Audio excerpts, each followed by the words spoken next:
do, you know, a lot of sculptures and things here. So we've made sort of French bulldogs in the past, or poodles and things. I think that might be a step too far for a royal wedding. But, you know, I think, you know, being a bit playful with the colours is where they're going to be most focused, I think. And just being very seasonal, you know. She's getting married in England. She's American. You know, she'll know that all the English flowers are so beautiful that time of year, and I think she'll focus on that a little bit.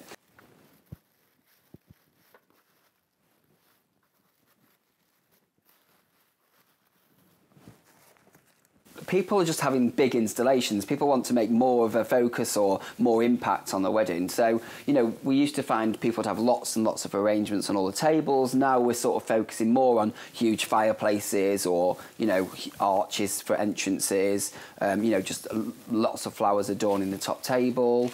Yeah, and I think people don't stick to white anymore and creams. People want colour. They want, you know, want to be a bit different and be a bit more vibrant with the wedding flowers.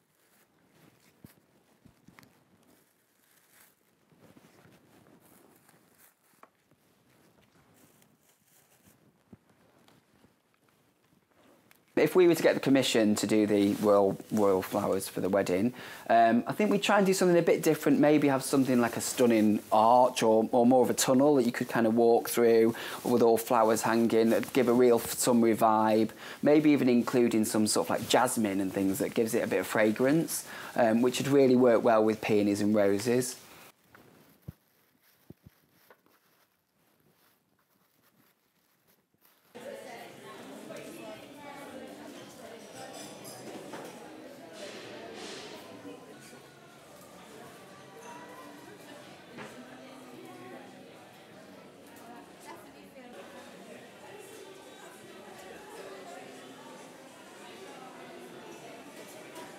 May and June couldn't be better time for peonies, and you know, we've all heard that Meghan likes peonies, so I would rather guess that that's what will be looked at first and foremost. I mean, they're great.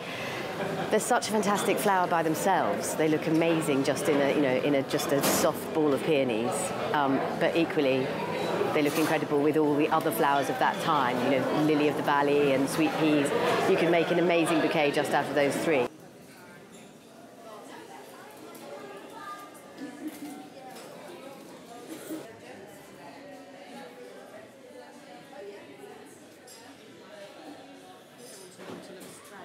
Lots of brides don't have a favourite flower, or don't really think about flowers until they're forced to for their wedding day. So if you've seen this beautiful bouquet, yes, I suspect that there'll be a lot of people who'll be following what will become a fashion, and there'll be much required.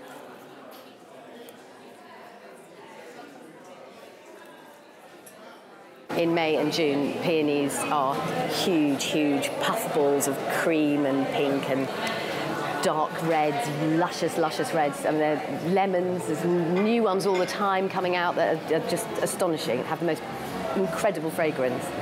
So, yeah, they are a choice for a bride very often anyway. Yeah. It grows really well.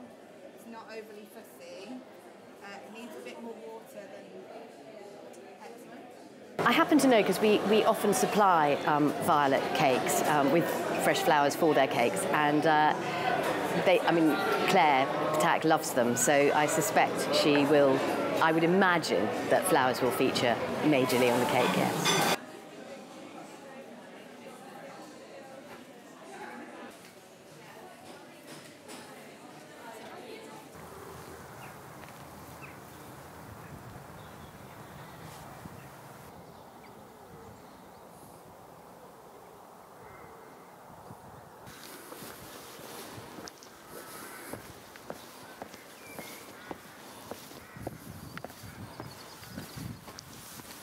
So the language of flowers goes back thousands of years, back to the Roman times perhaps, and they were the ones that attributed myrtle to the god Venus, and Venus was the god of love and marriage.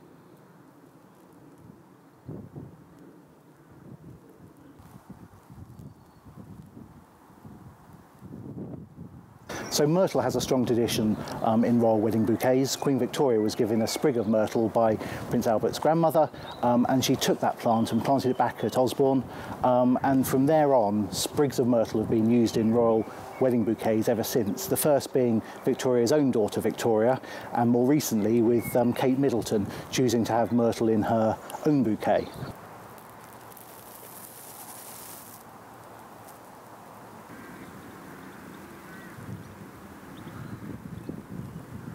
I'll be looking out for the hidden meanings within some of the floral arrangements in Meghan's wedding, picking up from where Victoria left off with the myrtle, but then was added to by Kate with choosing Sweet William or having wisteria and hornbeams, all with their hidden meanings, all with their little codes, which intentionally or unintentionally explains a little, provides more context and perhaps more meaning.